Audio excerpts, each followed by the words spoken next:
All right, so before we actually get into the show itself, this is just a little audio clip I added into the beginning of this podcast real briefly. The second guest that we were supposed to have on the show in this episode could not make it. We just had a little scheduling error last minute. So despite what I say in this episode coming up that you're about to listen to, there was only one guest for the show. So just keep that in mind.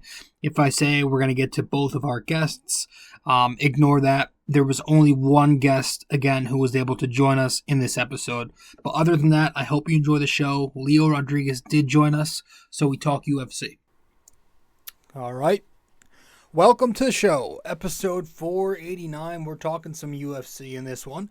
As you can tell by the title of this episode, we've got a couple guests coming on. Two different conversations. They don't come on together, but we will get to that in a little bit. Leo, who's been on the show before plenty of times, and we've also we're getting Tanner on the show, who's been on the show once or twice. Talking some UFC, we're going to go over the card from this past weekend, UFC 285. Talk about the two main events and maybe a little bit of what's ahead for the promotion. So, welcome to the show, episode 489. Little MMA Saturday, UFC 285 recap. It's been a bit since we did one of these episodes. I'm going to try to get this part out of the way. You'll want to get to the next portion of the show where we get to our conversations and stuff with Leo and Tanner. But, I figure I'd give my thoughts on it real quick. Let you guys know some of my opinion on what happened this weekend. It was an excellent card. So we're going to get into it all. Episode 489 of the podcast. I'm your host, RJ, and let's get into it. Welcome to BD4, an RJ Carbone podcast. BD4, where there is no better way to get your Yankees and Knicks analysis. We also do MMA. Yanks every series, Knicks every game, MMA on occasion. BD4 is a 5-star show on Apple Podcasts, also available in video format on YouTube and Spotify. So thanks for stopping by, and we hope you enjoy the show. Champion of the world, turning, looking, see ya! Anthony for three, bang! That one goes down, and the game is tied! Time! Penetrates, creates, and showing some dexterity as well with the left hand. Yankees win! All right, let's do it. Episode 489 of the show. I'm your host, RJ. You are listening to BD4. So just to get this out of the way, as I am recording, I only had one guest as of now, but we're getting our second guest, Tanner, to join us tomorrow, which tomorrow, as I'm recording, will be Wednesday, March 8th, and that should be the night that we also release this episode of the podcast. So we'll drop this Wednesday. And it'll be great. It'll have both Leo and Tanner in here. But we're going to get to that in a second. Again, do want to spend a few good minutes on just giving you my my thoughts of what went down this weekend. I'm not in the greatest of moods because I just watched the Knicks sleepwalk and basically hand the Hornets a win tonight to end the Knicks losing streak or winning streak at 9. Pretty pathetic basketball. I hated the effort. It was the most disgusting thing I've seen from this team all year. Actually, dating back to the Dallas loss. Really, it was horrendous effort, just putrid, repulsive, repugnant. Anything that you can find doesn't do it justice of how bad and awful it was. But we're not here to talk about the horrendous Knicks loss. We're here to talk about this great UFC card that took place this past weekend. I want to start with the co-main. We're only going to talk about the two main events because I don't have the time. But Valentina loses to Alexa Grasso for she taps from getting choked out in the was it the fourth round? Yeah, of that flyweight title fight. And man, that one made me sad and angry. I'm such a huge Valentina fan, so I was very disappointed to see that. And I don't want to be like, 99% of the MMA community when someone loses and start telling these fighters what they did wrong and this and that. But I just wonder that with Valentina, if it's age catching up with her. She just turned 35. Or maybe the competition is just catching up with her, right? That could very well be the case. There's a lot of talent in that flyweight division now. Or maybe it's just a simple loss and I'm thinking way too much about it. Maybe it's all three, right? Like she did lose, and she doesn't lose often. And it should also be brought up that she didn't look dominant also in her last fight heading into Saturday, the one against Santos last year. She did not look dominant at all. And some, maybe even a lot, I could say, a lot of people thought she lost that fight. In this fight against Alexa Grasso, she did find some rhythm as the fight progressed, and I even had her winning it, but it very easily could have been tied 2-2 as they had, if they were to get past that 30-second mark in the fourth round. Heading into the fifth, you could have made an argument it was 2-2. But she still, in that fight, looked pretty underwhelming for Valentina Shevchenko. To me, she looked slower. It looked like she was telegraphing her Muay Thai, like the move she was making. It looked slow on that spinning back kick in round 4. She was slow with it, so Grasso reads it. She grabs a hold of her, takes her back, and chokes the shit out of Valentina to make her tap. And you could tell Valentina didn't want to tap either. She was very hesitant to do so, and then when she did, it was just a quick tap, and it was very unfortunate, man. I am a big Valentina fan, and it's a reminder to some of us also that these MMA fighters, the best of the best MMA fighters, the Hall of Fame MMA fighters like Valentina, we look at them like they are these mythical figures, these unstoppable forces, but they're human at the end of the day. Right? They're human just like you and I. They're just very, very good at what they do, but not perfect. And maybe that's it. But she did tap, and Alexa Grasso is now a champ. And, I don't want to make this only about Valentina because props to Alexa Grasso. That was amazing what she did. She's a very likable fighter, and she's been on a run herself. She's on this 5-fight win streak now.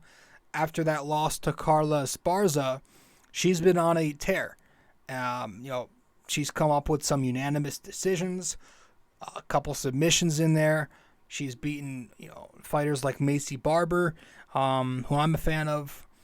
She's on this impressive as hell run, and she deserves it, right? She's very good on her feet. She's an excellent striker, a great boxer in particular. That's where her roots are. But, during that fight, you could see that's where Valentina felt less comfortable. She kept trying to take her down, and she stuffed a few takedowns. So props to Alexa Grasso, man. And now she becomes the 3rd Mexican champion currently. There's 3 current Mexican champions, 2.5, we could say, because the whole interim thing. But it's Brandon, it's Alexa, and it's also Yair Rodriguez at featherweight with the, silver belt is what I call it. But yeah, she's the champion, and I'm happy for her because again, she's a very likable fighter. She's very humble, soft-spoken, and she says and does the right things. So good for her, and it'd be pretty cool to get her on a Mexico card soon with those 3 guys, right? With those 2 other guys. I think that would be pretty cool to get her on a pay-per-view towards the end of the year or something in Mexico. But I do want to discuss something. Here's something that I really I've been thinking about, and we bring this up a little bit with Leo, and we'll probably bring it up with Tanner again. That conversation hasn't happened yet, but it will as you're listening to this. But Alexa says that she would welcome an immediate rematch if Valentina wants it. And I think Valentina has already said yes, she does. But I'm thinking, would an immediate rematch be bad for the UFC? Would it be a bad thing or a good thing? I don't. My thing is, I'm afraid that it could end up like a Pena Nunes type of thing. That's my concern, where the second fight was all Amanda, and suddenly the Juliana hype is dead, and there goes that storyline. I feel like while Grasso could definitely win, because again, after all, it was 2-2 if those 30 seconds expired, but the favorite will still be Valentina, so I feel like a rematch right away would just be to fix history, so to speak, and just doing it for Valentina only. The reason for it would be that Valentina's earned that right? She's a veteran. She's spent 20 years in the UFC. She's a Hall of Famer, and it would continue her storyline as this legend if she gets it and wins. So that's the immediate rematch side. But wouldn't it be more interesting for the UFC to create a better storyline by prolonging the rematch just by one fight? Grasso would get, Erin Blanchfield. And while that might not be the most exciting fight on paper, Valentina would get her setup fight with who she fought last time, Santos, for the sequel there. And I think that would have some huge hype. There's a lot at stake for Valentina to see if she really has slipped, right? And there's also a lot of opportunity there for Santos to step right back in.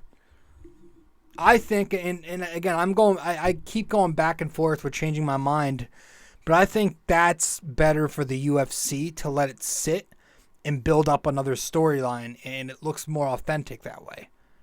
It's more fair for the rest of the division. It doesn't just make it all about Valentina. Grasso won, and she has also earned that with the 5-fight streak. It would feel like the story is more about Valentina if you were to just throw the rematch out there right away. So, yes, if you do Grasso versus Valentina 2.0, it would certainly be better fight hype than Grasso Blanchfield, but it weakens the other fights in the flyweight division significantly.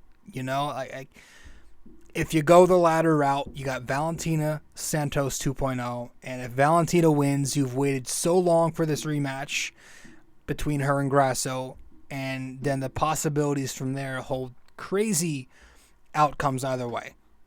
So basically, in short, it's keep the division going naturally, get new faces in there, shake things up, versus trying to get the UFC veteran the benefit of the doubt. Just had an off night. Let's try to rework the history books. So I've been thinking about weighing both sides, and again, we get into a conversation about that later in the show with Leo. And maybe I'll bring that up with Tanner as well. But I want to talk about the Jon Jones fight, obviously, because that was the big headliner of the night. So we'll talk about Jon, Ciryl Gane, as soon as we return from break. Stay with us. Be right back. Hey guys, so if you are a listener of the podcast often and you want to know where to find me on social media, you can find me on Facebook at BD4. You can find me on Twitter at BD4Pod. And you can also find me on Instagram at Rob J. Carbone. All right, welcome back to the show. I'm your host, RJ. You are listening to episode 489 of BD4.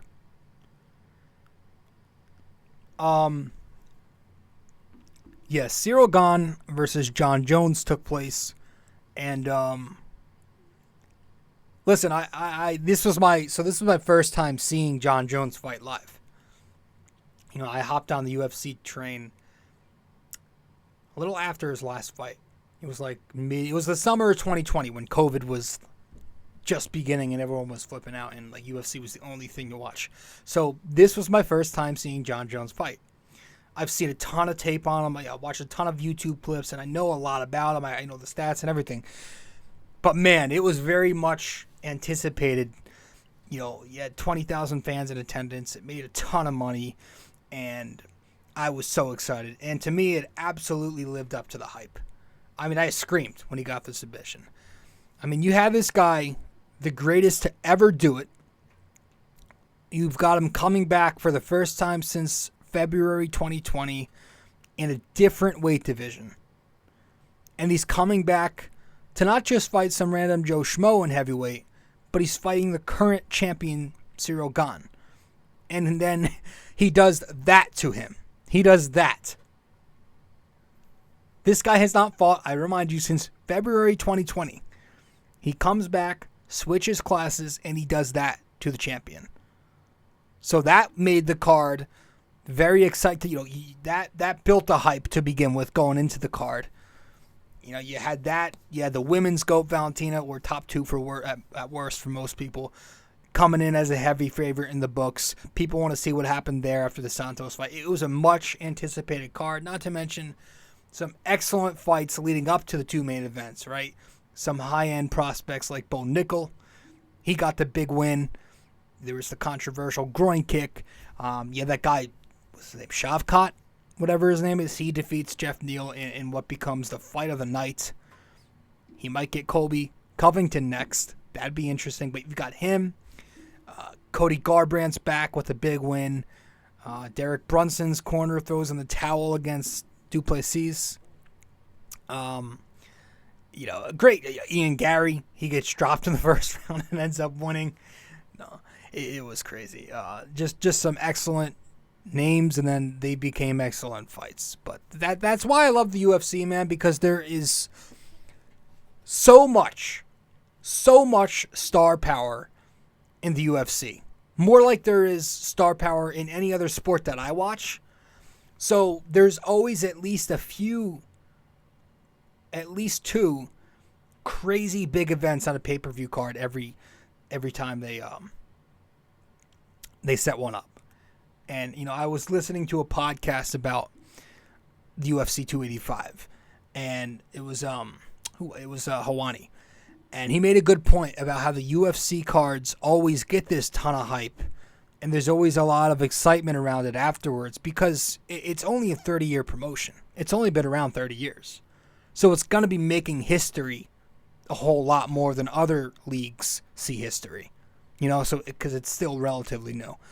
That was a good point he brought up. But me, again, an idiot, I was excited for the fight, but I saw Jon Jones in the weigh-in, saw him at the weigh-ins, and I'm like, this guy might lose this fight.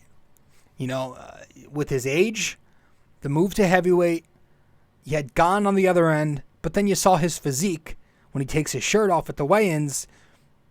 I was like, I thought you were going to see the human and not the GOAT. And, I thought he was going to be much, much slower, showing a lot of rust. I did, but shows how much I know. But it was like the shape he was in. It didn't look great. And I know other heavyweights like, Daniel Cormier, Cain Velasquez, and probably a few others, they've never looked like bodybuilders either. But I think with Jon, it's because we're so used to seeing him at light heavyweight, ripped and shredded. We see that and we're like, whoa. And he also said during his camp that he was going to come into this lean, and you saw all the weightlifting online and all the embedded episodes. But I don't know, maybe all that does make a difference going forward, because we didn't see him on his feet for long, obviously. When we did, I did think he looked a tad slower, but, we barely saw them in stand-up. So I wonder if for future fights at heavyweight, if he gets into better shape, it'll help him with his cardio and last 5 rounds against whoever he fights, Stipe next. But regardless, that didn't matter because he looked phenomenal on Saturday, right? I mean, he looked like he knew what the hell he was doing. That's what I took from it. I was in awe because he looked like he had the game plan to a T. And he said that too. He was picking Gane's game apart in the pre-fight presser on Thursday and telling everybody how he's going to attack him and how he should attack him. Like, he's known for being a fight genius, the IQ, studying film, so it's no shock. But it's still, like, it makes you impressed, you know? And it's unfortunate. You know, after the Francis fight with Gane, his ground game kind of got exposed a little bit. So, no shit, Jon was going to go there. Takes him down, and he was beyond prepared. You know, I mean, he that had to be what he was thinking the entire week, because he looked relaxed the entire week. I was watching all the behind-the-scenes stuff, the episodes, the vlogs. But, yeah, I mean, to me, seeing a 35-year-old coming off a 3+ year layoff, I expected much different. But he goes out there, he takes Gane down maybe 2.5 minutes into the first round, gets the submission, and boom, he's the champion. You know, and it was a bit of an odd start. You know, Jon walks into the octagon. He's got the tape on his toes from, you know, I guess he's worn that for a while, ever since he almost, you know, cut up his toes in like a earlier UFC card a while back. But for some reason they stopped him. They said, no, you can't tape your feet like that. So he had to take it off. The fight starts right off the bat. Cyril Gane with an illegal groin kick, and you know, it's uncomfortable. He's kind of out of rhythm, you're thinking he'd be, but nope. Gane just looked 1,000% outclassed. That is what shook me, because I've seen Gane fight a few times now, and I know he's a great fighter. You know, even in the first 2 rounds against Francis Ngannou, he looked good. But wow, did he bitch him around, Jon did. You know, Cyril Gane did not even look competitive. He was overmatched from the start. No resistance, nothing. The fight begins. Gane throws maybe a punch. Gets taken down. Had no defense on the choke. Jon was just so incredible that I have no idea if Gane quit or just doesn't belong in the same octagon as the greatest of all time, Jon Jones.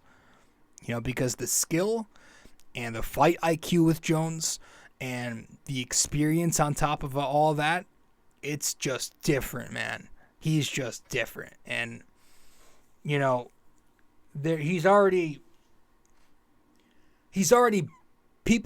got people calling him the greatest ever heading into this fight.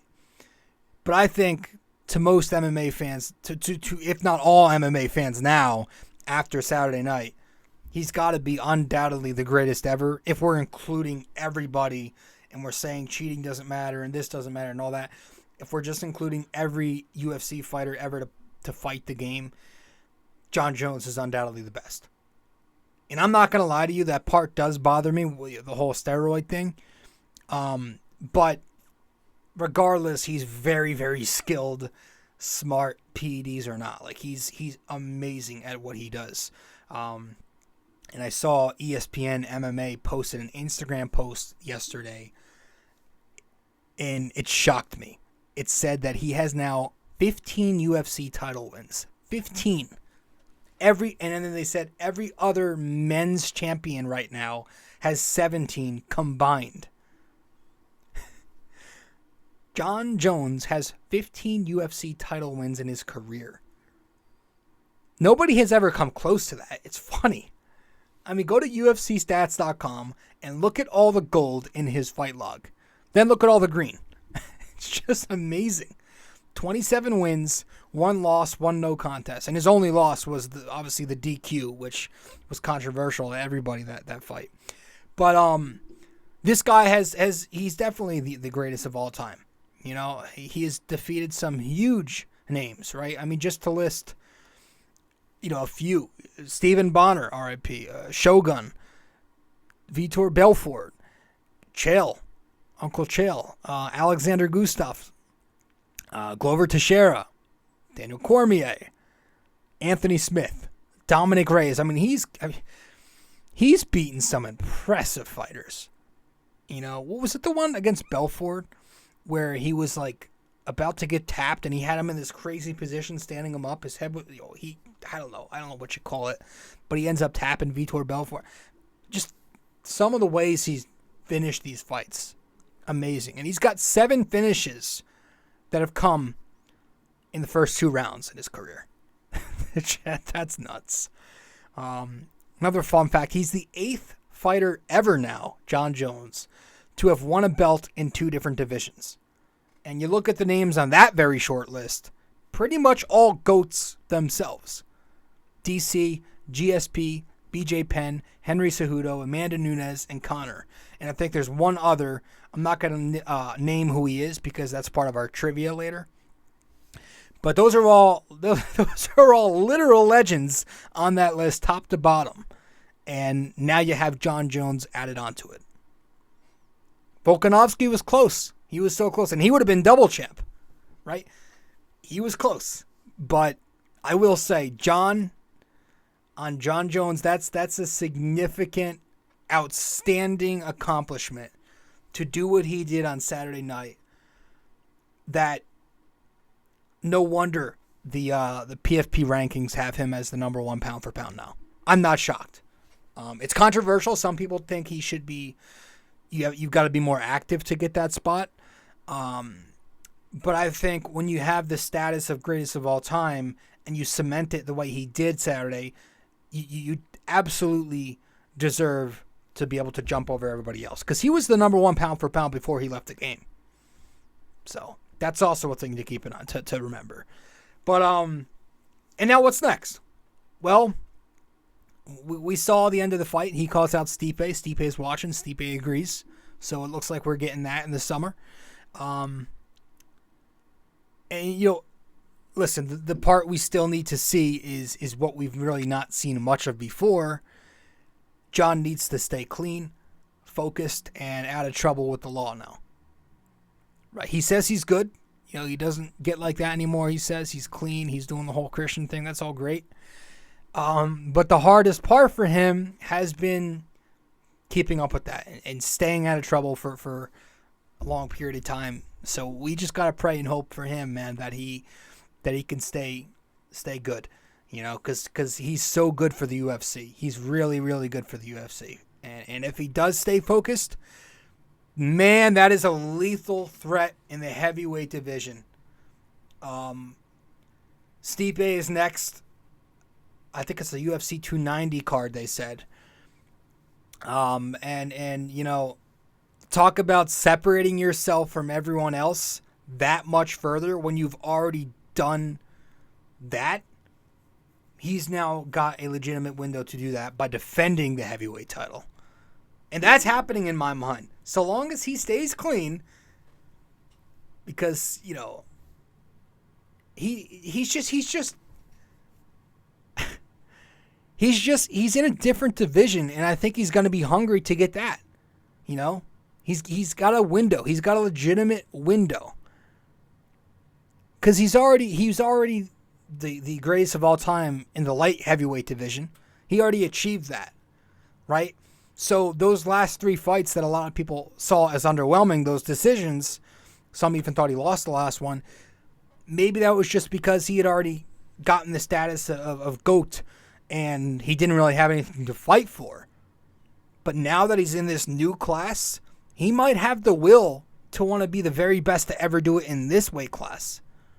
It's a less stacked division too. I'm not afraid. For Jon Jones, I don't think he's going to be afraid of Blades, Aspinall, and Tai Tuivasa. That doesn't scare me for Jon. Stipe is 40 years old. It's been a few years for him too. He's coming off a bad knockout loss to Francis. He's not really been committed to the fight game since then. He's been, God bless him, he's been fighting fire. So if Jon can beat Stipe, he has a legitimate shot to not only grab the belt in the new class, but to also defend it. How many people have accomplished a milestone like that? None. To win a belt and then defend the belt in 2 different weight classes in their careers, I don't know the numbers, but I'm pretty sure that might not have been done before. Maybe Amanda. I have to look, but and Amanda's considered the GOAT, right? So it's possible, man. And I saw the opening odds. They're in favor of Jon minus 350. So Christ, yeah. I have another question to raise about Jon and his future. I want to get to that when we get back from break. Stay with us. Be right there. BD4 is located on many different platforms. You can listen to the podcast on Apple Podcasts, and if you do there, be sure to give us a 5-star rating and review. You can listen to it on Spotify, but you can also watch the podcast on both Spotify and YouTube. BD4 is available on many other platforms as well. All you got to do is search it up. Apple Podcasts, Spotify, YouTube, and much more. All right, welcome back to the show. I'm your host, RJ Carbone. You are listening to episode 489 of the podcast. So another question I've got on my mind, if Jon defeats, and we bring this up with Leo, and we're probably going to bring it up with Tanner when I get to that. If Jon defeats Stipe Miocic, what are the odds that Francis does return to the UFC? I think it's possible. Maybe things change after Francis gets that boxing match out of the way. I mean, Jon versus Francis is clearly not a money fight, but the money fight. Obviously. It's unbelievable hype. He's already talking shit to... They're already both talking shit to each other on Twitter and stuff. But, you know, it's just going to come down to ego, right, between Dana and Francis. Because everybody knows it would make record-breaking profit. And there is a chance, to me, win or lose, that Francis comes back if Jon wins. If Francis wins his boxing match, great. He got paid, proved himself, and now he wants to go after Jon. If Francis loses, maybe it's not for him. No shame, you still got paid. You return to MMA with Jon awaiting you, and it'll be a hell of a potential bounce-back opportunity for Francis. So if I'm Francis, I go and get paid real quick, and then I see what's up in the UFC. Because I don't buy one bit that Dana White comment about him never ever returning. To me, talk is talk and actions are actions. And money is money, right? And that's the only thing it comes down to in the end. The only thing it's ever going to come down to is money. If Jon can get by Stipe, I think there's a chance that we see those two, him and Francis fight, the two heavyweight goats. But yeah, man, that's it for this part of the show. We're gonna get into the two conversations I had with Leo and Tanner. So I hope you guys enjoyed it. We're gonna head to break, get back, and then we'll wrap it up with our trivia, and then we'll head into the rest of the episode from there. Stay with us. Be right back. We also have a website now for BD4. If you go to BD4blog.com, you can find the blog, the podcast links, and also where to find me on social media. Just go to BD4blog.com.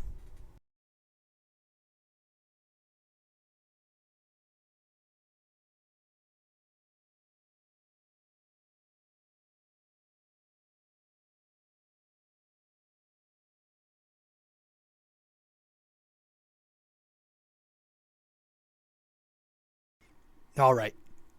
So let's wrap this up with our trivia question. And then from there, we'll get to the conversation with Leo and later Tanner. It's time!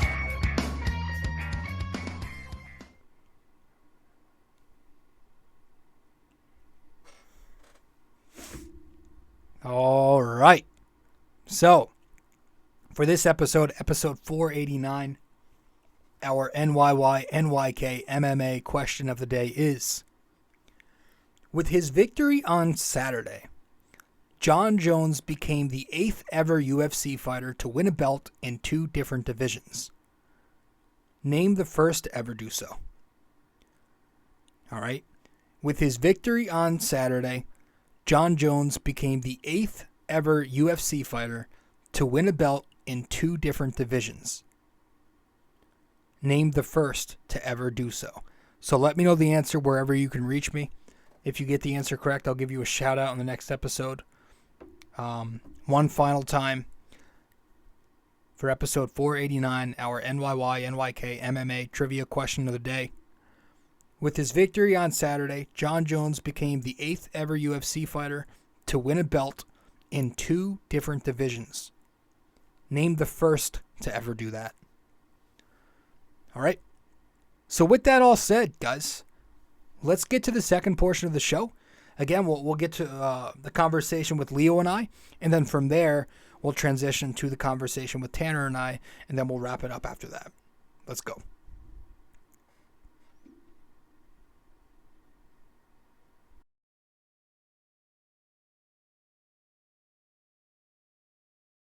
The card on Saturday night. We'll talk about that real quick. You know, the 2 main events. Okay. But I wanted to ask you first, did you see the I'm gonna cut this part out, but did you see the Kendrick Perkins JJ Redick thing?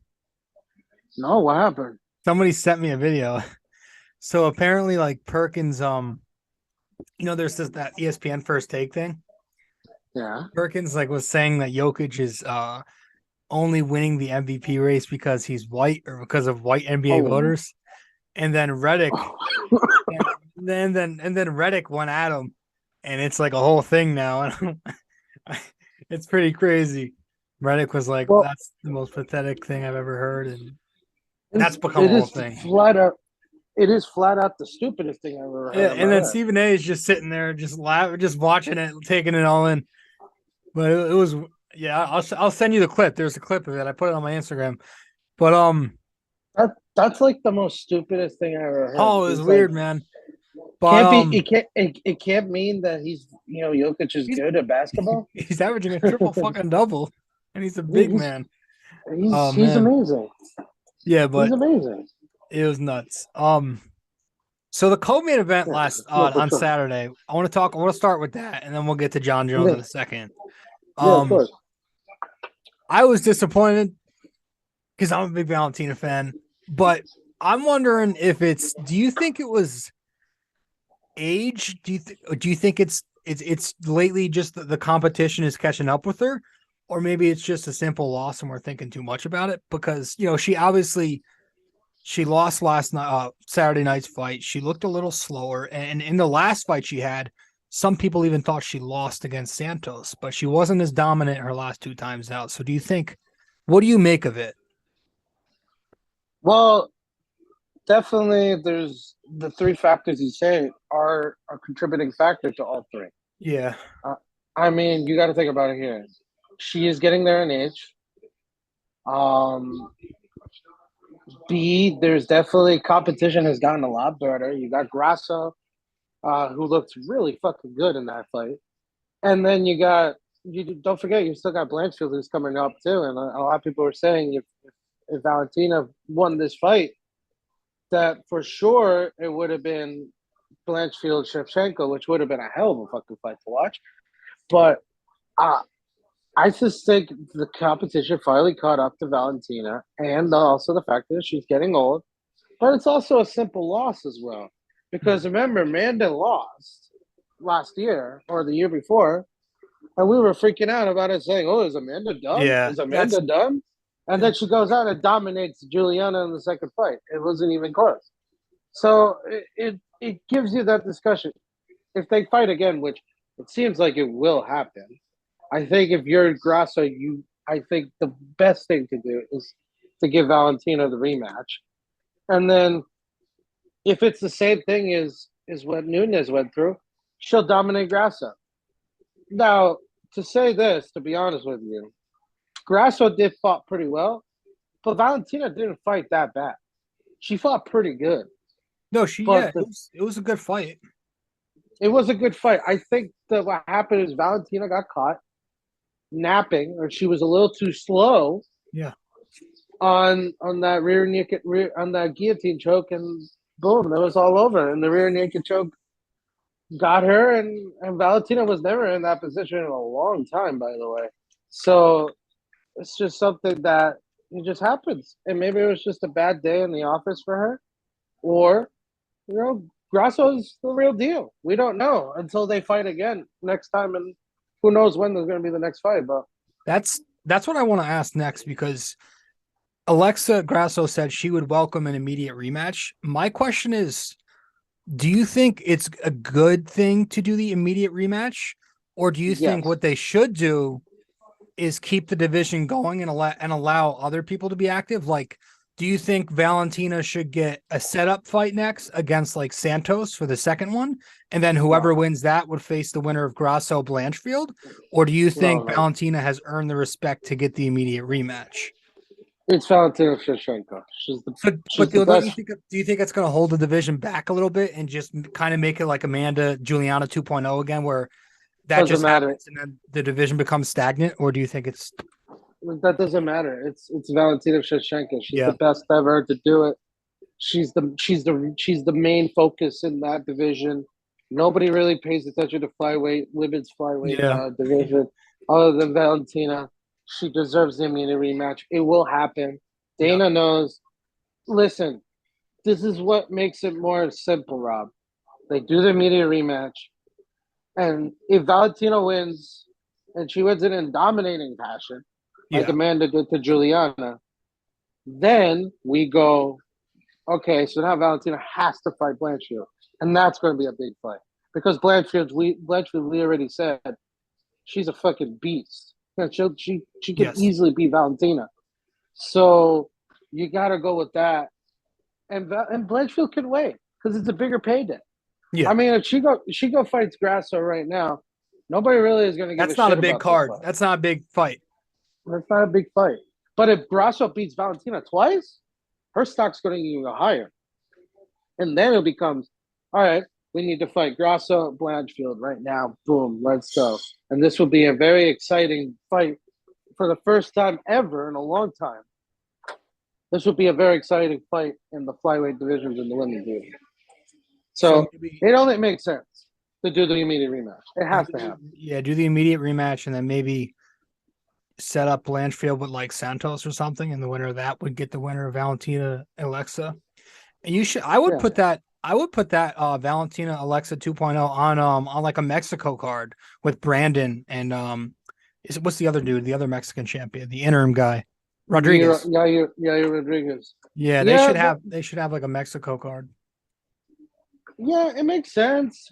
It makes sense because if you think about it, a UFC is building a PI in Mexico. Yeah. Mexico is becoming a little hotbed now for UFC fighters for MMA. They have 3 champions, which is pretty remarkable. After going for no champions to now having 3, is pretty incredible. Um, but the thing I think that makes it interesting is if they do it in Mexico, where in Mexico are they going to do it? Because I do know Mexico does not have big arenas. And if they do it, they got to do it in a stadium. And the stadium they have is the Azteca. And that's worth 90,000 people in that stadium or 100,000 seated stadium, which they could sell because it's UFC. But again, you're going to have all 3 of them play, which I don't think Dana will do. I think if Dana would do a Mexico card, it would be a fight night card, possibly, or maybe a Brendan Moreno title fight with whoever next. And then maybe you add in a Julia Grasso rematch or whatever, or Yair. But the thing is, those 3 fights are so massive. Yeah. Like it's Brendan Moreno. Brendan Moreno is a big card, right? He's the champ. He's beaten Figueiredo already twice already. Yeah. Yair's got to fight Volkanovski. So that's a big major main event card. And then you got Julia and Valentina part 2. You're gonna have to do that. That's a main card as well. I mean, it's tough. It's a tough situation, but it would be nice to have all 3. That'd be insane, Yeah. right? That hasn't happened. I don't think in a really long time that 3 we had title 3 fights. title fights. Yeah. So it would make sense, and do it in Mexico. It would be a money fight, and Dana would think about it, but Yeah. again, they're gonna have to like fill it in the stadium, and that's risky. And, Yeah. Dana loves his sellout record, so he wants to keep that going. So we'll see. So I want to talk about Jon Jones, because this was my first time ever seeing him, fight live. And I'm not gonna lie to you. I saw, the whole weigh-in thing. I thought he looked big. I know we're used to seeing him at light heavyweight a little more ripped. So I was like, all right, should I be a little concerned about him? And we get to the fight, and then, you know, 2 minutes, maybe 2.5 minutes in, he takes him down and he just gets Cyril Gane to top, which is really impressive. Really, really impressive. To see him off a 3-year layoff come back and do this, and it made it. It wasn't even competitive. Cyril Gane just looked like he was completely overmatched. So, I want to get your thoughts real briefly on that fight. Well, we had the pleasure of watching that fight together, Yeah. and I was telling you, reminiscing of old Jon Jones stories of like his old fights when he was at light heavyweight. My God, man, Jon Jones is the greatest of all time. Everybody says Khabib. Uh, you could argue Khabib is definitely in that conversation, but Jon Jones's resume is just insane. He's knocked out killers. He's knocked out guys that we consider are the best in the sport. Oh You know, yeah. He's beaten Chael Sonnen. Yeah. He's beaten Lyoto Machida. He's beaten Rashad Evans. He's beaten Belfort, so yeah, Belfort, Vitor Belfort, DC, Anthony DC, Smith, Anthony Gustav, Smith, yeah, Shogun. and Alexander Gustafsson. Yeah, Yeah, that guy. yeah, Yeah. Shogun, Mauricio Shogun That's Rua. nuts. And he's got I saw he What? has 15 title wins. That's insane to me, bro. He's the greatest of all time. He's the youngest ever UFC champion. He's the greatest of all time. And seeing that performance, first off, look, can we agree that Cyril Gane is a really good fighter? He's Oh yeah. really, really good. Like I was telling you, I love Cyril Gane before coming into this fight because Yeah. I was like, Cyril Gane is he's a killer. He's so technical. Yes. He's like a he's like a welterweight in a heavyweight's body, which is something unheard of. You know, we don't really see that in the heavyweight division. Usually, the heavyweight division is dudes who just have knockout power. You know, just guys with a lot of power. You know, you would think about guys like Francis or Right. Stipe or what's his name, the guy from our favorite Derek Lewis. You know, these are guys that just knock dudes out. No, they like knock them out square in their face. And Cyril Gane's just so technical. As you saw the fight against Tai Tuivasa, you know, Ty's got absurd power in his fist, nearly knocked him out, but then he got it back up and did a technical masterclass. The only problem that Cyril does not have is Cyril can't wrestle. But they didn't really think about that with Jon Jones. And Jon instantly attacked his weakness, which was wrestling. He grappled him and he out grappled him. It was incredible to watch because it was funny because Joe Rogan was saying it during the fight. The only hit that Jon Jones got was the kick in the nuts in the first second of the fight And then after that, Jon went and guillotine choked him, and that's all she wrote. He was Yeah. done. And it was incredible. It was one of the most incredible performances. Now it leaves me, and I want to ask you this, Rob. I mean, yeah, he's going to fight Stipe. That's going to be a hell of a fight. Do A you lot of think people are going to be Francis is really gonna come back at all? no, no, Do you no, think that no. he gets his boxing match out of the way, and then if John beats Stipe, Dana and Francis make up, and the money's gonna be there. It's just coming down to ego, bro. Well, the first problem is I think Dana really wants nothing to do with Francis because I love Francis Ngannou as anybody else. I enjoy watching Francis as a fighter in the UFC. He's the most exciting prospect ever in the heavyweight division. But Francis's ego got in his own way. He wanted money. Yes, he deserves to get paid, and yes, he's right. He definitely deserves a little bit more, and I think he's walking away with because he would have gotten paid a lot of money. He would have been paid the UFC's highest ever earned UFC heavyweight ever, which it is big. It is a lot of money to walk away from. But he's gambling on not only himself but the other champions as well who are getting near their end of their contracts. I think Francis is doing something very bold, but again, I do not believe that he'll come back. Dana is clearly done with him. I think Dana's more happy now that Jon Jones is the champion now than Francis Ngannou. I mean, let's face it, Francis Ngannou does things on his own term, and guess what? He deserves it. He's the best. He's one of the baddest dudes on the planet. But you know how that is in the UFC. You have to constantly be, active and fighting. John's saying he wants to be active. John's saying he wants to fight Stipe in the summer, which, hey, sign me up. I'm excited for that because him and Stipe, hell yeah, sign me up. Dude, But how much? Go ahead, man. I don't know. What were you going to say? I was going to say, how much, damn, like, because he's already cemented himself as the greatest ever. If he goes up there, he's already wanted he's now become one of the very few fighters who have won a title in 2 different divisions. If he now defends that belt, I mean, the amount of legacy he's going to have after this, if he finds a way to beat Stipe, is insane to me. I think at this point, and I'm telling you right now, this would be crazy. I mean, So this is a crazy conspiracy theory right now I'm about to give you. So, all right, he fights Stipe, he beats Stipe, he defends his trophy, defends his title. I mean, who else can you put in there? that's what I'm saying. Like, nobody else scares me. Like Blaze, Aspinall, Tuivasa, they're not going to get Jon Jones. No, I mean, if he made Cyril Gane look like a rag doll, Yeah, he made Cyril Gane look like if he was fighting me or you. Like it was just like he made it so easy. And if he beats Stipe, who's considered the greatest heavyweight UFC champion of all time, and he beats him, what is there left to argue? it's like, what's I next? mean, I think the next thing you have to think is that maybe John has to go down a weight class and fight like heavyweight and fight Yuri or what's his name, or Jamal Hill or whatever it is, Jamal Hill or whatever, the guy who's the champ right now. Jamal Hill, that's an interesting fight.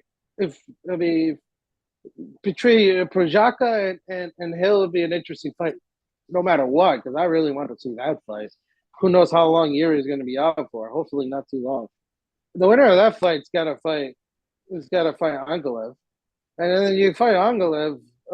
That's also a nice fight too. But then you got John. If he beats Stipe, I mean, he's probably going to have to fight the other guy you just mentioned before, Asphalt or Aspinall or Aspinall or Tai Tuivasa if he beats Curtis Blades. Blades is he's just there. Yeah. They He's just there. don't scare me for Jones at all. Like I feel like if he gets by Stipe, I mean he's got a hell of a run possibly. Yeah. No, if he beats Stipe, it's over. I think I don't think anybody can stop Jon Jones. And the thing that's more crazy is we still don't know how good John can be, because John didn't even have ring rust. He didn't even show it. I mean, he only fought for 2 minutes. You didn't even see much of it though. That's the thing. Yeah, you saw 2 minutes of him look a little slow in his movement. Yeah. Looked a little slow. But he is bigger. But he's bigger. And also he's saying that he wants to, bulk up more and actually burn some of that fat. So that will probably take away maybe like 15, 20 pounds off of his current weight right now. So he'll probably run at like 240, 235-ish around there, which is good heavyweight material, especially against Stipe, because Stipe runs around, I think, at least he's going to fight at like 245, 250 around there. So John's probably going to want to bulk up. He's going to give him some time. It wasn't really that hard. So John can easily burn that fat in like a month or 2. Mm-hmm. So it should be interesting to see. That's an interesting fight. I really think. I think that Jon Jones Stipe fight, if they fight and he wins, he's got to go move down to light heavyweight and become the 2-belt champ, which hasn't been done since DC. And that's the only thing you got to think, because what is there left for Jon Jones at this point? He's chasing himself. He's chasing himself at this point. Do you think it was right for the UFC to give him the #1 pound for pound, earlier. They just gave the rankings just came out, and now he's the number one ahead of Volk. I because he hasn't been active. A lot of people think he shouldn't be, but I think if you're the greatest ever, you deserve that right. The way he came back and dominated like that. So I want to know your thoughts on him being the number one pound for pound now. Definitely controversial because, Yeah. like you said, he wasn't active. But it's Jon Jones. Even when Jon Jones was active, he was the number one pound for pound. The only Yeah. guy you can argue at that time when he was active was Khabib. Now you have Volk and Islam. Those two need to fight again. Like I really need to they need to fight again for us to get a real taste of who is better between the two. Because we can argue that Islam wasn't better than Volk. And a lot of people even say, yeah, Yeah. Volk won the fight. Yeah. So we don't know what is the pound for pound number one. But for me, easy Jon Jones. Jon Jones made Cyril Gane look like an unranked fighter. He looked like if he was fighting me and you. Like it was that he Yeah. was that easy. And it's Cyril Gane we're talking about. This is a guy who I was saying to you before even he fought Jon Jones that this guy is going to be the real deal and he could be the heavyweight champion of the world. Now it sucks because he's lost 2 title fights already, which stinks. I mean, no shame in losing to Francis Ngannou and Jon Jones, but like if he didn't have those 2 guys, Cyril Gane would easily be the heavyweight champion of the world. He's that good, and John made him look like no, you're not even in my stratosphere, let alone in the octagon. It's just Jon Jones is definitely number one. And the only loss in his career was a disqualification, which you can argue that wasn't a disqualification. And so it's simple as that. John is number one right now. John is the best one. And I don't see anybody else getting even near him. Probably the only one I would imagine would be Alexander Volkanovski and Islam Makhachev because of how good they are in their divisions as well. Yeah. Which leads me to this question for you, Rob. We got more exciting fights coming up. Which one is the one that you are more excited about? First of all, I want to see Colby get back in there, and I hear they're trying to set him up with that Shavkat guy. So I would like to see that. First of all, they haven't scheduled shit, but I really want to see that. And I'm very excited to see Connor take on Chandler later on this year. Yeah, for me, that's a good fight. I think the one fight that's kind of getting me more excited, and I think a lot of people are not talking about this, is Leon Edwards versus Kamaru Usman 3. I think that one is, to me, the more exciting fight. Yeah. Because yes, Leon's the champ, and we were saying that Leon was going to lose that fight if he didn't do that knockout, that kick knockout, right? Like if he didn't do that knockout, Leon would have lost that fight, and Usman would have still been champ. But now this is an interesting territory for Kamaru Usman, because Kamaru Usman hasn't lost in a long time, and now this is new territory. Now I want to see what he is mentally, because he's got to know now. This is a 5-round fight. Yeah, I'll probably win the first 3 or first 4 or the first 2, and it'll be close. But I gotta be careful if, quote unquote, I could get knocked down in the 5th round and lose everything again. That's got to be in his head. I want to see how strong mentally Kamaru Usman is, because that's an interesting fight. And Leon, it's going to be in London. It's going to be in his backyard. It's going to be interesting. I think that's the most unique fight out of all the fights this year, unless we get Volkanovski versus Yair Rodriguez, which I don't know when that will be, but that's another interesting fight because people think Volk should win that one easily, and I think he should, but don't sleep on Yair Rodriguez. But Yair Rodriguez is a great fighter. He's a guy that's steadily becoming a threat for Volk in that division, and Volk hasn't really been tested in that division since Holloway 2, because Holloway 3 was a massacre. He made it look so easy. Yeah. So it'd be an interesting test. Those 2 fights, I think, are very exciting for me. And then you could argue McGregor-Chandler, but that's more of an entertainment value for us fans of MMA who just want to see 2 people beat the living shit out of each other. I think that's going to be legit, man. Although I'm being real with you, Rob, I think that fight doesn't last 3 minutes. I No. just don't see it. Connor's too. If Connor's really training and really focused like he did against Cowboy, it won't last too long. It will not last too long. We already know Chandler.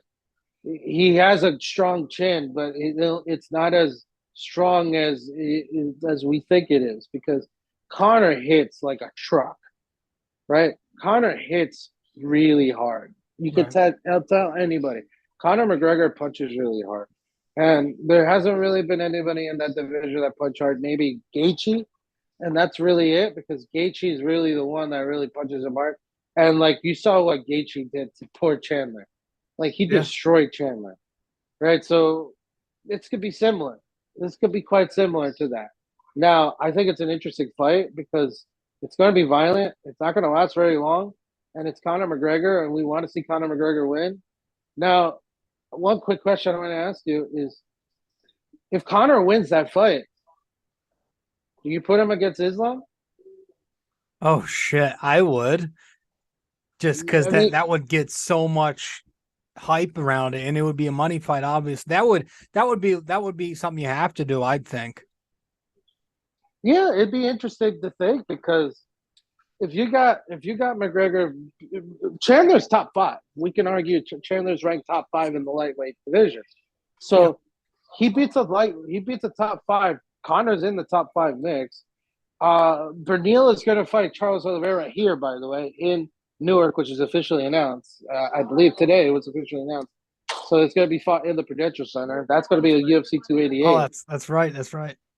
So if that's the case, the winner of that fight should fight Islam. But Dana, you know how Dana is.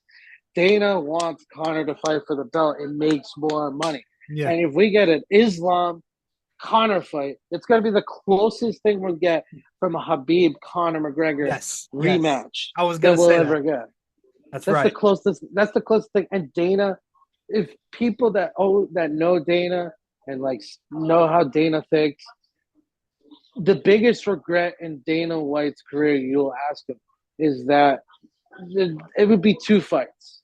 It would be between Tony and Habib. That fight never happened, and and Habib and Connor too. That didn't Hmm. happen. The sequel to that, because Dana really liked that fight, because Yeah. Dana knew that was going to make a lot of money, and he was going to be very rich if he did that. Now, this fight is not a bad fight with Chandler. It's going to make a lot of money because it's Conor McGregor, but it's not as big as if he fought Islam or Habib, or maybe even a Nate Diaz 3, which definitely that's always been in the card as well.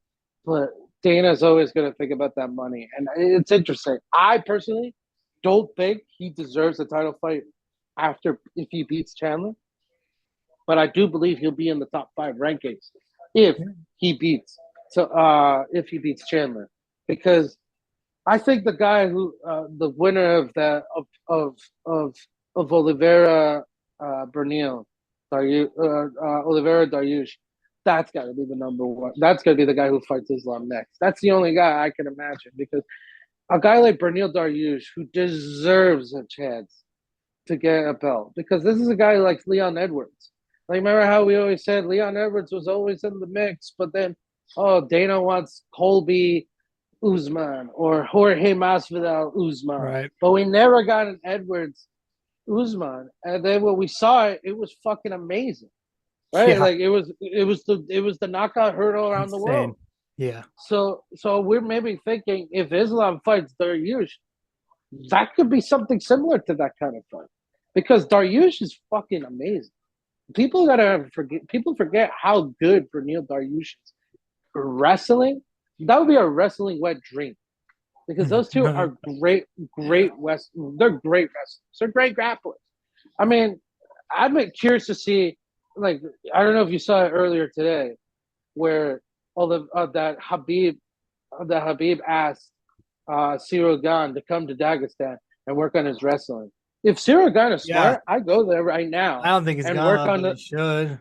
He should, because if he gets Habib's training in wrestling and grappling, That's scary. That's even scary to even think about that. And like literally let him like train for 2 years or a year. Oh my god, dude! It would be he'd be one of the best heavyweights ever if he grabs that knowledge. Yeah, I mean, shit. There's a lot of avenues you can go down with that division, but hey man, I appreciate you coming on. Leo Rodriguez from Say No More podcast. Also, Leo, you got a film you just released, Ghostface. It's up on YouTube. Leo Rodriguez, and he's also founder of Say No More Productions, or Say No More podcast, and Studio 69 Productions too. All right, so guys. definitely check out those pages and those episode platforms. 489. Leo, man, thank you, dude. I appreciate you stopping by. Hope you enjoyed both of those Thank conversations. you, Rob. I and I will appreciate see you you for having guys me. in the next episode where we'll be talking Knicks and 490. So good to be back talking some MMA. I know it's been a bit since that's been a bit. That's all I know. It's been a while. But it's good to be back talking MMA. Hope you guys enjoyed the show, and I'll see you in the next one. Later. This episode was brought to you by Anchor.